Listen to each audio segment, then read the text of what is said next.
So here we go with question number 2 from 2025. This question, pretty straightforward. Obviously, again, you've got the introductory paragraph, always useful to read for any additional information. And then we have question A, estimate how many astatine atoms occur naturally on the Earth at any point. Assume all astatine is the most stable, naturally occurring isotope 219. So we're given the mass and the isotopic mass, so pretty straightforward. For this first question, it's just going to be to calculate the number of moles in our 30 grams of the astatine is going to be 30 divided by 219. So if we just do 30 divided by 219, gives us 0.1369 moles, and then we just multiply that then by Avogadro's number. So multiply by 6.022 exponential 23 gives us 8.25 times 10 to the 22 atoms. Alright, so very straightforward for the first one. Question B is a pretty simple empirical formula calculation. So we're told that we get alloy A containing calcium, magnesium, and if you read this carefully you'll see that there's, even though it's being reacted with lead, it only contains bismuth. So we've got bismuth, calcium, magnesium. So we have 7.91 calcium, 9.6 magnesium, and then the remainder is going to be our bismuth. So it's just going to be 100 minus 7.91 minus 9.6 to give us 82.49 of our bismuth. So if we just divide that by the calcium atomic mass, which is 40.08, magnesium atomic mass 24.31, and our bismuth, which is 208.98, we're going to get 7.91 divided by 40.08 to give us, looks like 0.2. 9.6 divided by 24.31 looks like 0.4. So at this point we look pretty happy because that's a nice ratio. And 82.49 divided by 208.98 to give us another 0.4. Okay, 0.4. All right. So clearly we have Ca Mg2 Bi2. Okay. Then alloy A, this thing here, is separated from the lead and undergoes reaction with chlorine gas to form bismuth and 2 ionic compounds, B and C. So if we're going to form our bismuth, then the 2 ionic compounds with reaction of chlorine are going to have to be calcium chloride and magnesium chloride.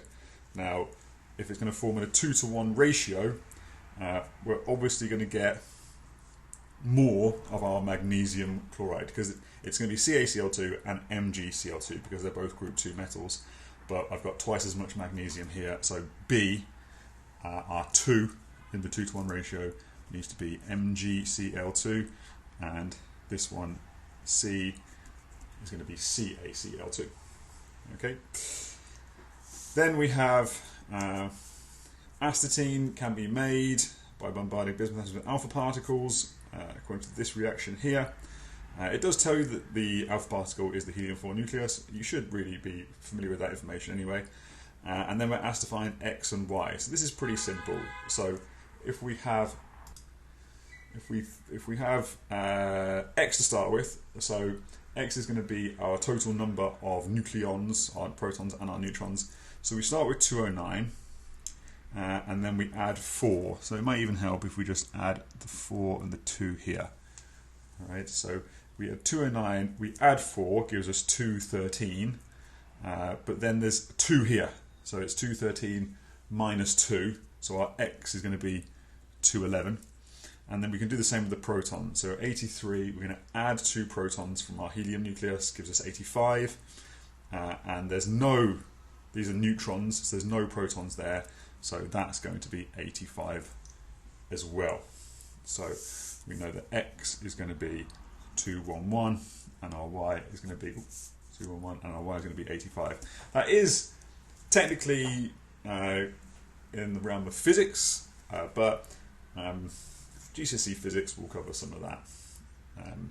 So it's not unreasonable for us to be expected to do it. And calculating numbers of protons and number of neutrons is fairly standard skill for a chemistry student to know, so no problems for that. Most bismuth atoms do not react and must be removed from the reaction mixture upon addition of concentrated nitric acid. Blah blah blah blah. Pure astatine is isolated. Okay, so what's the question?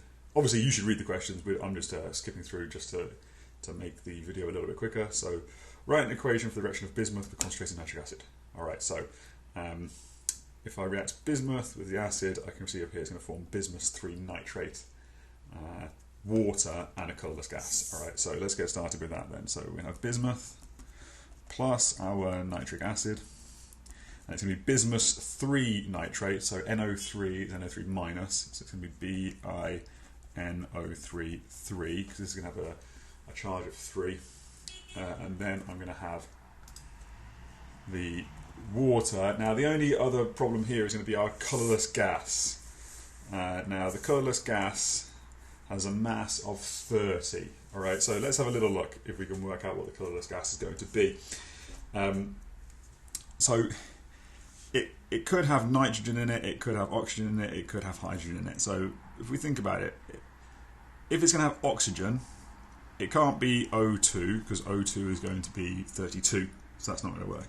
It can't be N2 because N2 is 28, so that's not going to work. All right, so those are the two, and oxygen and nitrogen aren't really going to form anything else. Those are the two most likely gases for them to form, O2 and N2, and O2 is 32, N2 is 28. Well, that just makes it pretty obvious then, right? Because the average of those two, which would be NO, is going to be a molar mass of 30.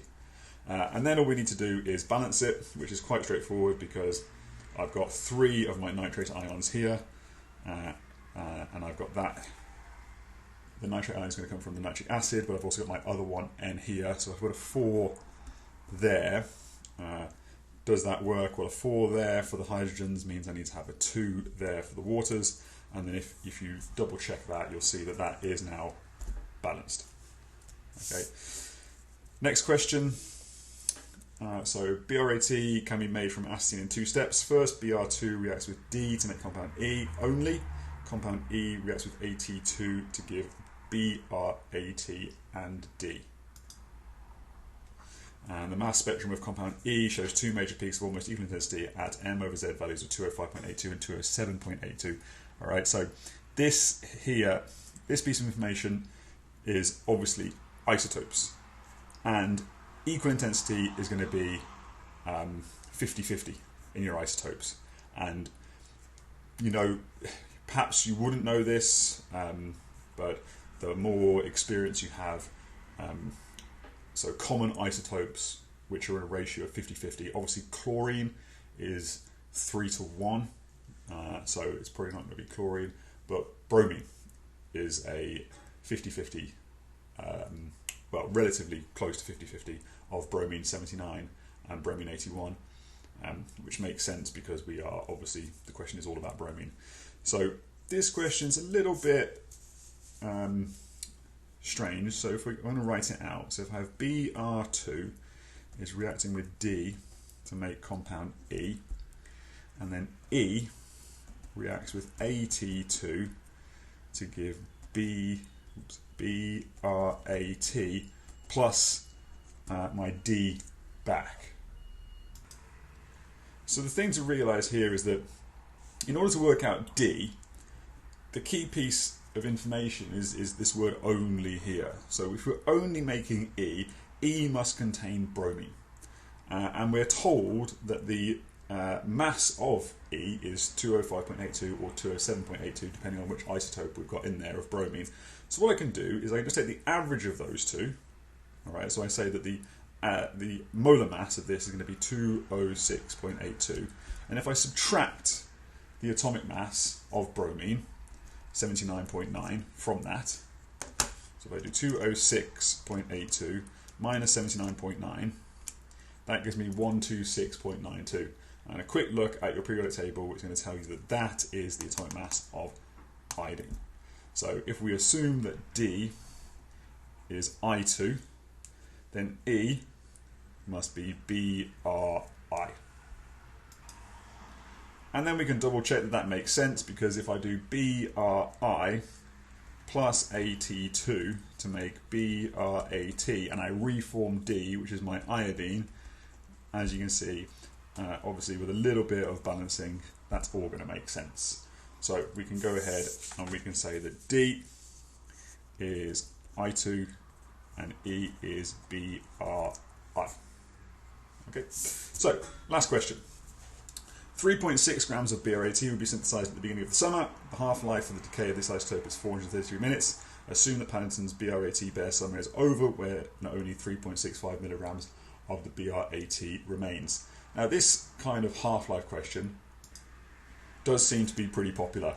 All right, so it's a standard bit of maths. It's like working out densities from unit cells. It's a technique that you definitely make sure. You definitely want to make sure that you know it going into the test, because it could come up, and if it does come up, it's pretty straightforward. If you don't know how to do it, you can sort of work it out. There's a couple of things you can do.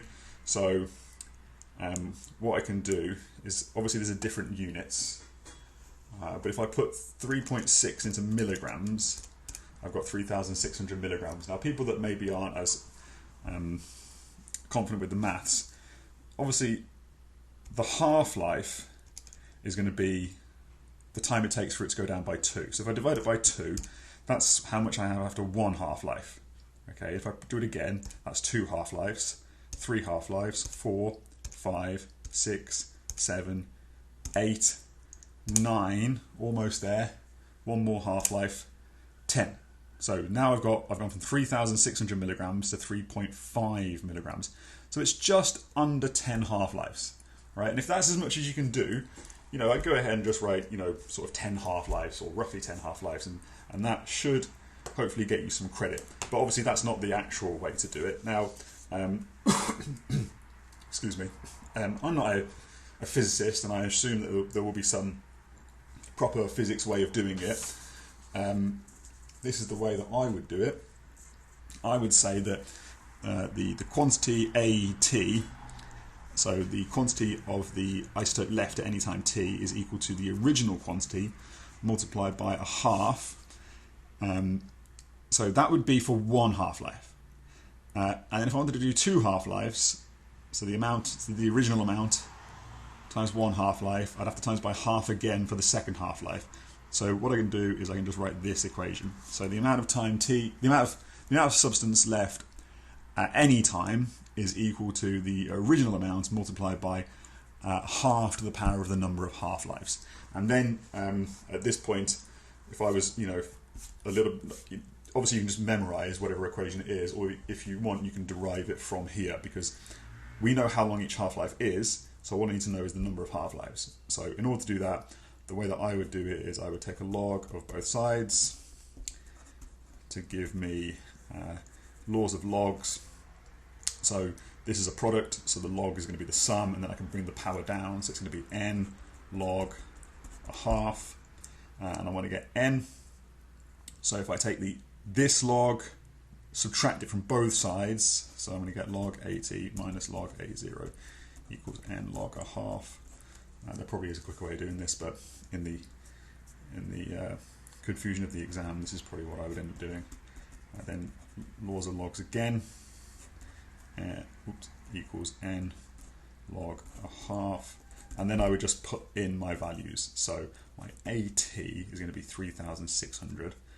That's going to be my AT is going to be my 3.65. Just check that's the right value. 3.65, and my A0, my original amount, is going to be 3,600. So if I do the maths there, so if I do 3.65 divided by 3,600, so that's less than 0, so then my log is going to be negative, okay, which is fine because my log of a half is also going to be negative. So if I divide that by log 0.5, I get 9.95. So n equals 9.95, which is the slightly less than 10 half-lives that I had from before. And then all I need to do is multiply that by 433 minutes to give me my half-life in minutes, and then I divide it by 60 to put it into hours. So I do times 433, divide by 60, gives me 72 hours. Double check the question. What does it say? Give your answer to the nearest hour. All right, perfect. I've got 71.77, so 72 is going to be my nearest hour.